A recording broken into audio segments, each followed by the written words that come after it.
Сега ще ви покажа този дизайн с помощта на текстуриращите гелове на Density. Започвам с фона. Сега ще имитирам шарката на една мида. Само че в розовата гама. С една по-рошава четчица. Сега слагам от текстуриращия гел. Нарочно по-рошава, за да може да направи линейки.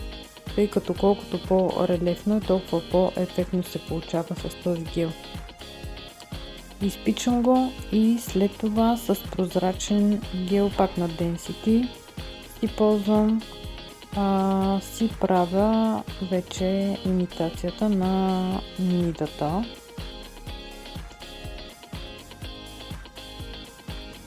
И виждате, че самият текстуриращ гел той има леко матов ефект.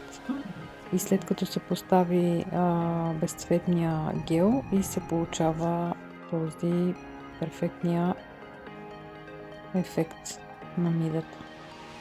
Без излишни пигменти, втривания на прахове и такива неща. Ето ни го резултата.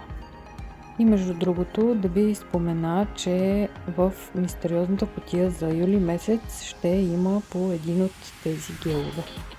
Така че скоро, когато ги пусна за продажба, ще може да се възползвате.